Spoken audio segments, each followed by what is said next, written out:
오늘은 종려주일입니다. 우리가 예수 그리스도께서 고난을 받기 위하여 스스로 자청하신 그 사순절을 한 주일 한 주일 그 발걸음을 쫓아가듯이 지금 우리가 주일 예배를 드리고 있습니다. 크리스찬들은 예수님은 그리스도이시다 라는 그 사실을 받아들이고 그리고 그 사실을 증거하기 위해서 선택된 사람들이라고 할 수 있겠습니다. 그런데 이런 크리스찬들이 어떻게 예수님께서 그리스도가 되시는지를 잘 알지 못하고 예수님이 왜 그리스도가 되셔야 하는지 또 예수가 그리스도가 되시기 위하여 어떠한 희생과 고난을 그 값을 지불하셨는지를 잘 알지 못하고 나는 크리스찬입니다 라고 하는 것은 예수님을 잘 알지 못하고 예수를 믿는다고 하는 것과 같은 그러한 잘못된 신앙의 모습일 것입니다. 오늘 십자가를 보면 여기에 보라색 천이 드려져 있습니다.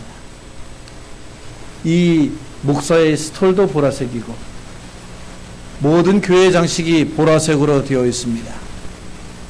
그것은 바로 사람이 매를 심하게 맞으면 그 살빛이 보라색으로 되는 것을 상징하여서 우리가 보라색이 아름다우라고 장식을 해놓은 것이 아니고 예수 그리스도의 그 매맞은 그 고난을 우리가 묵상하고 바라다보자 하는 의미에서 보라색 스톨과 가운으로 장식을 하는 것입니다.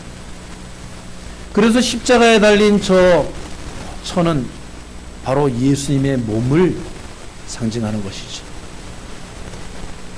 이제 다가오는 금요일에는 십자가에 검은색 천이 걸릴 것입니다.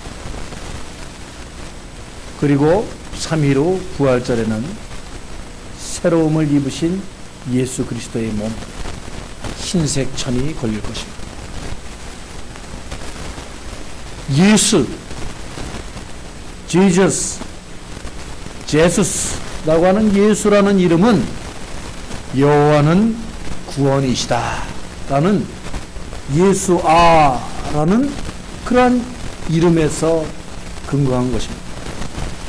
그냥 천사가 요셉에게 마리아에게 준 계시를 따라서 예수라 하라 라고 해서 붙인 것이 아니고 사실은 오래전 이스라엘 역사에서 이제 우리들에게 메시아를 주실 터인데 그분은 우리를 구원하신 분이다 라는 그 이름의 의미를 가장 함축적으로 나타내는 이름이 바로 예수라는 이름이었습니다.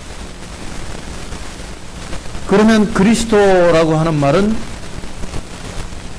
헬라어로는 크리스토스 그렇게 얘기하지만 원래 히라버 원래 이스라엘 민족들의 그 언어로는 그리스도라고 하는 기름을 붓다라고 하는 그 이름에서 따가져온 이름이에요. 그럼 기름을 누구에게 붓느냐? 기름은 이스라엘 민족에게 왕이나 제사장이 세워질 때에 하나님의 이름으로 기름을 붓는 거예요. 그런데 이제 로마 시대가 시작되면서 로마가 제일 먼저 취한 것이 뭐냐면 이스라엘의 모든 성전을 다 파괴해버렸어요. 그러니까 사실은 하나님께서 하나님의 이름으로 제사장들이나 그 왕들에게 기름을 붓는 전통이 사라진 것이죠. 민족의 종교적인 주권과 그 전통이 완전히 없어져 버린 것이에요. 그런데 민중들 사이에서 백성들 사이에서 특별히 갈릴리 지역에 못 사는 억눌리고 착취당하고 소외된 그 사람들 속에서 그리스도라는 이름이 불려지기 시작했습니다.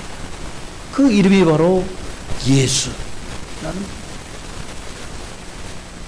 그러니까 이제 이스라엘 민족에게는 희망이 없었고 기름 부을 만한 사람이 끊어졌고 로마가 세운 총독이 관리를 하고 어용인 헤롯이라는 헤롯 안티파스라는 왕이 기름을 스스로 부어가지고 왕이 된, 로마 왕이 기름을 부은 그 민족의 왕이 나라를 다스리고 있는 이때에 이스라엘 민족이 몇천 년 전부터 기다려왔던 메시아, 이 백성들을 구원할 그 사람에게만 붙여지는 그리스도라는 이름이 한 사람에게 불려지기 시작했는데 그가 바로 예수라는 분이었다.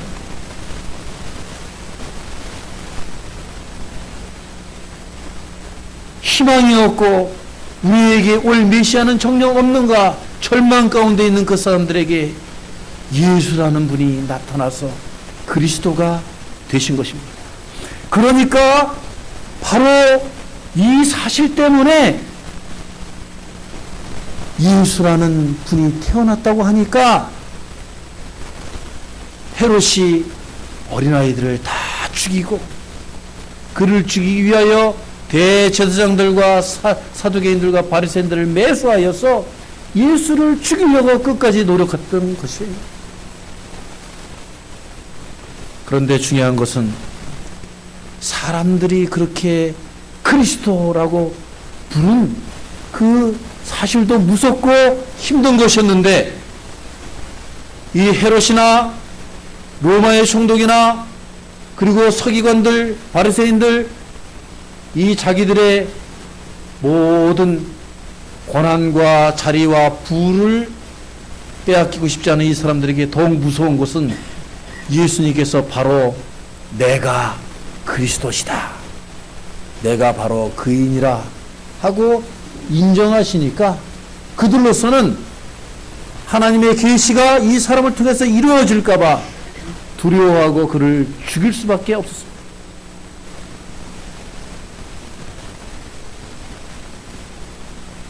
여러분이 잘 아시다시피 예수님께서 산상수훈을 말씀하시는 그 갈릴리 지역의 사람들이 그 당시 5,000명이 모여서 12광주리가 남았다라는 기적사가 있습니다.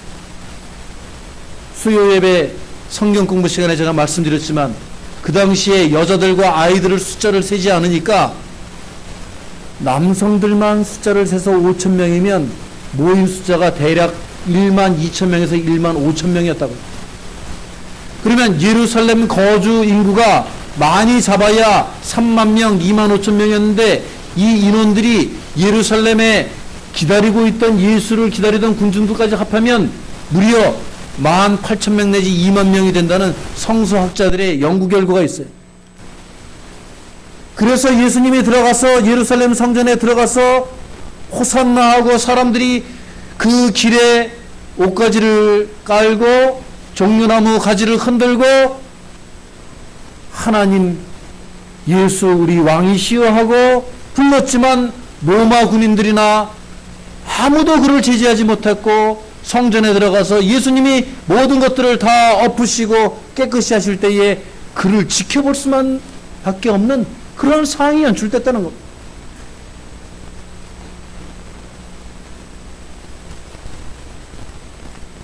실제로 예수님이 한마디 말씀만 하시면 그 예루살렘의 정권이 전복될 수 있는 그런 힘과 군중들을 가지고 있었던 예수님이었어요.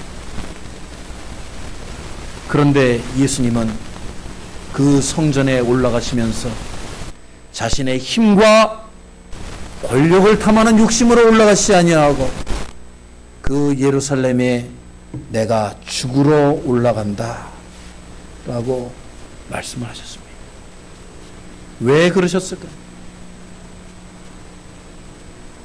호산나, 영어로도 호산나 똑같습니다. 아람어, 그 당시 갈릴리에 쓰여진 아람어로는 호산나 라고 불렸던 이 외침, 이 환성은 그냥 이스라엘 사람들이 뭣도 모르고 호산나 호산나 외치는 사람들이 아니었어요. 그것은 오 우리를 구원해 주소서라고 하는 그러한 의미의 말인데, 이것은 이미 시편 118편에 사람들이 제단을 돌면서 외친 우리 이 불쌍한 백성들을 구원해 주소서 하고 하나님께 아뢰는 그런 간절한 소망이 있는 외침이었어요. 호산나. 단순히 예수님을 환영하는 그러한 외침이 아니고 우리를 구원해 주소서 하고 예수님에게 간절히 고백하는, 바라고 원하는 그러한 소망이 담긴 외침이었다 하는 것입니다. 그런데 이 말이 바로 팜 선데이라고 하는 이 종료주일날 예수님이 예루살렘을 향해 올라가시는데 백성들이 다른 말도 많이 있었는데 자신들이 몇천 년 동안 기다린 메시아를 부르는, 메시아를 환영하는, 자신들을 분명히 구원해 줄 거라는 확신 가운데 부르는 그 이름 호산나라는 그 이름을 부르기 시작했습니다. 그것은 그들의 기쁨의 외침이었고, 그것은 모두 예수님을 대망하던 그런 사람들의 한결같은 마음을 응집한, 그러니까 자신들의 모든 신앙의 고백이 담겨져 있는 예수 그리스도를 우리들의 왕이요 메시아로 받아들이겠다고 하는 굳은 결심과도 같은 그런 외침이었던 것입니다. 그러니까 오늘 우리는 종료주일에 오늘 본문에 나오는 예루살렘 예수 그리스도의 입성이 구약에 이미 스가랴 선지자를 통해서 예언되었던 것과 같이 그 이스라엘 백성들은 옛부터 하나님의 그 말씀이 성취되는 사건으로 바라다 보았고, 어떤 개인적인 환영의 뜻이나 우연의 일치에 의해서 호산나가 불려진 것이 아니고 하나님께서 그 역사의 완성을 위해서, 그 사람들에게 이 세상의 구원을 위해서 예수 그리스도가 나셨고 너희들에게 오셨고 그의 능력을 통하여서 너희들이 구원되실 것이라는 확신이 담겨있는 그러한 신앙 고백이 바로 호산나였다는 것을 말해주고 있는 것입니다. 오늘 말씀을 통해서 우리는 예수님께서 이 예루살렘으로 올라가신 이 오늘 종료주일 우리는 어떠한 신앙 고백을 해야 하겠는가? 그러면 그 사람들은 호산나라는 그 외침을 그러한 심정으로 외쳤는데 우리들은 어떠한 신앙 고백을 가지고 이 호산나를 외쳐야 하겠는가 생각해 봐야 되겠습니다. 첫 번째로 우리는 겸손한 왕을 따르겠습니다 라고 하는 호산나가 있기를 바랍니다. 그리스도는 하늘 보좌 우편 그 높은 자리를 버리시고 스스로 낮아지셔서 인간의 모습으로 이 땅에 오셨을 뿐만 아니라 오늘 지난주에 말씀드렸듯이 이미 예루살렘 성에 올라가시기 전에 제자들에게 자신이 고난을 받고 십자가를 지고 죽을 것을 예고하시고 비장한 결심으로 죽기를 각오하고 지금 예루살렘 성에 올라가신 거예요. 그리고 결국은 노예들이 지는 가장 비천하고 비참하고 고통스러운 그 십자가형을 택하셔서 낮아지신 것입니다. 이는 하나님의 뜻에 순종하는 자기의 비움, 자기의 희생에 가장 큰 의미가 담겨있는 그러한 겸손입니다. 여러분, 마가복음 11장 7절에 나귀 새끼 예수를 타시는 모습이 신약에도 나와 있지만 이것을 성취하시기 위해서 오늘 구약 스가랴 선지자를 통해서 그는 겸손하여서 나귀를 타시나니 라고 되어 있습니다.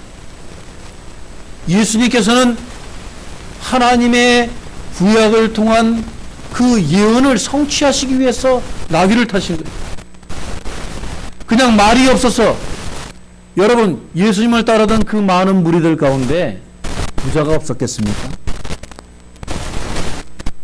그 당시 전쟁에서 흔히 노획할 수 있는 말을 한 마리 구할 수가 없어서 나귀를 타셨겠어요? 짐을 싣는 나귀, 천민들이나 물건을 운송하기 위한 그 나귀를, 그것도 아무도 타본 적이 없는 새끼 나귀를 타고 예수님이 왜 예루살렘에 올라가셨는가? 우리는 생각을 해봐야만 됩니다. 구원을 베푸실 왕으로 오시는데 모든 권세를 가지신 하나님의 왕으로 오시는데 나귀를 타셨다. 나귀와 노새를 좀 구분을 못하시는 경우가 많이 있습니다. 저도 사실은 잘 몰랐어요. 신학교에서 배우기 전에. 노새는 뭐예요? 노새는 나귀와 말을 교접하여 가지고 만든, 인간들이 만든, 조금 나귀가 너무 작고 하니까 나귀보다는 조금 크고 말보다는 좀 작은 그러한 잡종을 만들어낸 게 바로 노새. 근데 나귀는 순수하게 나면서부터 머리가 좀 크고 다리가 짧고 전문적으로 짐을 나르게끔 생겼어요. 근데 거친 황야에서 자라나고 화려하거나 멋진 장식을 해도 뽐이 나지 않는, 정말 예수 그리스도께서 힘든 죄의 무게를 짊어지심과 같이 태어나면서부터 힘들고 어려운 짐을 지기 위해서 태어나신 예수 그리스도를 형성하기에 아주 알맞은 모습이죠. 멋지거나 화려한 장식을 해대고 뽐내는 그런 권위적이고 다스림의 그 상징인 말발굽에 짐을 달아가지고 백성들 사이를 뚜벅뚜벅 걷는 그러한 모습이 아니고, 낮은 자들을 기죽이고 낮은 자들을 내려다보고 그 위에서 칼을 들고 호령을 하는 그러한 모습이 아니고, 거친 땅에서 자라나서 주인의 명령에 순종하고 어떠한 힘든 짐을 지우더라도 한마디 불평 없이 뚜벅뚜벅 갈 길을 걸어가는 그 모습을 예수님은 나귀에게 얹혀 가시는 모습으로 형상화하신 것입니다.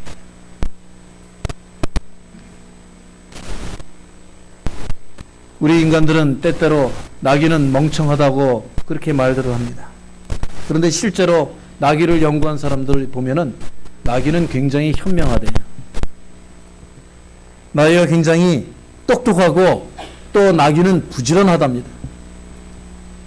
제가 제주도에 가가지고 나귀를 좀 타보려고 했더니 저는 몸무게가 많이 난다고 빠꾸를 당하고 아이들만 한번 타봤는데 그 나귀는 참 그 똑같은 길을 계속 아이들을 태우고 도는데 한마디 고개를 젓거나 싫어하는 모습이 없었어요. 그냥 올라타면 올라타는 대로 주인이 으랴 하면은 고개를 끄덕끄덕거리며 뚜벅뚜벅 걷는 모습이 참으로 참 순전한 동물이구나 하는 그런 생각을 갖게 만들었습니다. 나귀는 우리가 생각하는 것보다 말이 없고 강인하고 그리고 또 큰 귀를 가져서 주인의 말에 민첩하게 움직인다고 합니다. 주님의 음성을 잘 듣는 것이죠. 오늘 예수님이 왜 나귀를 타셨는지를 깊이 깨달으시는 여러분들이 되시길 바랍니다. 그리고 더욱 바라기는 종려주일 우리 모두가 이러한 나귀가 되시기를 주의 이름으로 축원합니다. 말을 타고 화려하게 등장하고 싶어하는 크리스찬이 되기보다는 종려주일 주님을 등에 태우고 묵묵히 주님 가시는 길을 함께 동행할 수 있는 그 귀한 나귀의 희생과 순종의 삶을 사시는 여러분들이 되시길 주의 이름으로 축원하는 것입니다. 두 번째로 우리는 화평의 메시아를 따르는 호산나를 외쳐야 되겠습니다. 화평의 메시아, 오늘 말씀해 보면은 에브라함의 병거와 예루살렘의 말을 끊겠고 전쟁하는 활도 끊으리니 그랬습니다. 여러분, 이스라엘이 그 당시만 해도 그 주위 나라들이 세계의 전부라고 생각을 했어요. 그런데 이 스가랴 선지자가 본 이상은 그렇지가 않아요. 그 주위에 아시리아, 에돔, 그리고 바벨론, 페르시아, 그 정도가 아니에요. 유브라데 땅끝까지 이르는 전 세계를 평화의 세상으로 만드는 메시아의 그 계시를 본 것입니다. 이 얼마나 놀라운 사실입니까? 그 말씀이 신약에 와서 평화의 왕으로 오신 예수 그리스도 덕분에 모든 인류들이 평화의 의미를 깨닫게 됐고, 예수 그리스도의 그 평화를 간직한 사람들이 오늘날 이 세계의 평화를 실현해가고 그 세계의 평화를 위해서 몸을 던지고 죽음까지 감당하면서 예수 그리스도의 평화를 실현해가고 있잖아요. 예수님께서 예루살렘에 올라가신 것은 우리들의 죄를 사시기 위하셔서 십자가를 지신 그 의미뿐만이 아니라 우리들을 통하여서 예수님께서는 그 평화를 이룩하게 하시겠다라는 그 의미가 담겨 있는 줄로 믿습니다. 그리스도로 말미암아 이루어지는 화평은 이스라엘 백성에게뿐만이 아니고, 그러니까 그날 예루살렘 성에 있었던 예수님을 따르던 그 무리들뿐만이 아니고 오늘 말씀해 보면 이방 사람에게까지 화평을 전할 것이요 그랬습니다. 그 당시만 해도 유대인들이 아니면 하나님의 자녀들이 아니라고 했는데 스가랴 선지자가 한 말씀을 보세요, 여러분. 그 화평을 이방인들에게까지 전할 것이요라고 이미 이방 선교의 문을 열어놓으신 겁니다. 에베소 2장 17절을 여러분 보시기 바랍니다. 그분께서는 오셔서 하나님에게서 멀리 떠나 있는 이방인 여러분들에게 평화를 전하시고 하나님께 가까이 있는 사람들에게 평화를 전하셨습니다 라고 말씀하고 있습니다. 하나님의 말씀은 1.1획도 변함없이 구약을 통하여서 예수 그리스도의 삶을 통하여서 신약 시대의 사도들을 통하여서 이루어졌고, 여러분 놀랍지 않습니까? 오늘 이 자리에 모여진 그 당시에는 이방인이었던 우리들에게 주님의 평화가, 주님의 평안이 임하고 있는 줄로 믿습니다. 뭐가 증거냐고요? 무엇이 성서가 이루어지는 증거냐고요? 여러분들 자신이 호산나 외쳤던 그 사람들의 신앙과 소망과 기도가 이루어진 살아있는 증거인 줄로 믿으시기를 바랍니다. 할렐루야. 여러분들이 오늘 이 자리에서 호산나 주여 오시옵소서 하고 외치는 이 사건이야말로 바로 예수님께서 예루살렘에 오르셔서 십자가를 지신 그 대가로 우리가 이 땅에서도 이방인으로 평화를 누리며 사는 주님의 그 거룩하신 뜻이 이루어진 살아있는 증거인 줄로 믿습니다. 주님께서 평화를 전하셨습니다. 그래서 주님은 부활 후에도 우리들이 평화를 이루길 바랬어요. 화평을 이루길 바랬어요.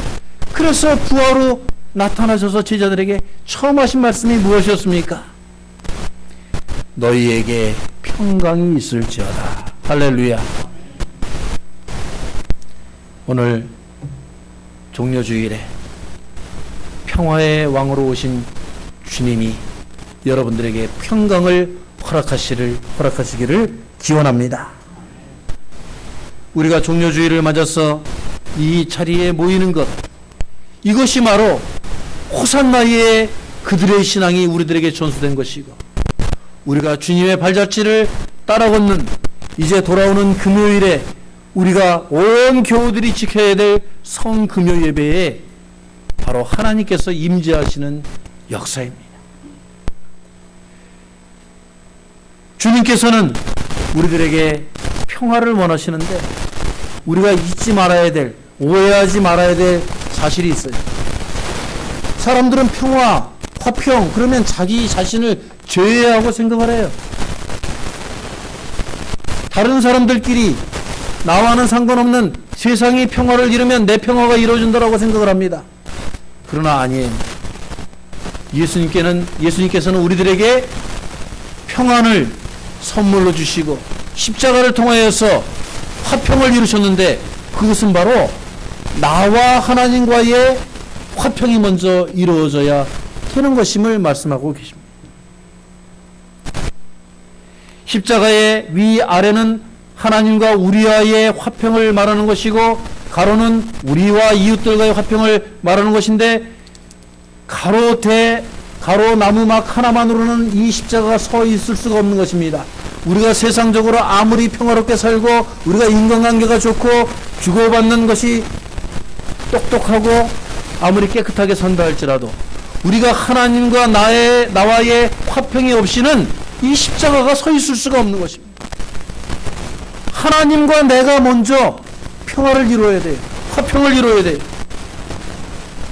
예수 그리스도께서 나의 구원자이십니다. 예수님께서 그리스도이십니다. 예수님께서 나의 삶의 문제를 해결해 주시지 않고 내가 예수님을 제대로 고백하지 않으면 하나님께서 나의 삶에 존재하시지 않습니다. 라고 하는 굳건한 신앙 고백이 있어야 할 줄로 믿습니다. 예루살렘 성에 모인 사람들이 예수님 당신이 바로 나의 구원자이십니다. 라고 하는 그 고백을 분명히 했기 때문에 오늘까지도 호산나라는 그 음성이 들려오지 않습니다. 여러분들의 입을 통하여서 삶을 통하여서 호산나의 외침이 외쳐지시기를 바랍니다. 우리 다 함께 한번 해보겠습니다. 호산나 주여 오시옵소서. 내가 주님을 모시어드리겠습니다. 주님이 나의 삶의 주인이십니다. 주님께 나의 모든 것을 드리겠습니다. 라고 하는 그 호산나의 외침이 계속해서 여러분의 심령을 통하여서 용수선 치듯이 샘이 솟듯이 그렇게 호산나의 외침이 이어져야 하겠습니다. 그때에 하나님께서는 여러분과 화평을 회복하시는데 하나님과의 막힌 관계를 회복하시는데 여러분의 죄가 용서받고 여러분의 마음과 삶에 주님의 평화가 강물처럼 흐르게 하신다고 하셨습니다. 주님을 인하여서 기뻐하는 마음이 용서좀 치면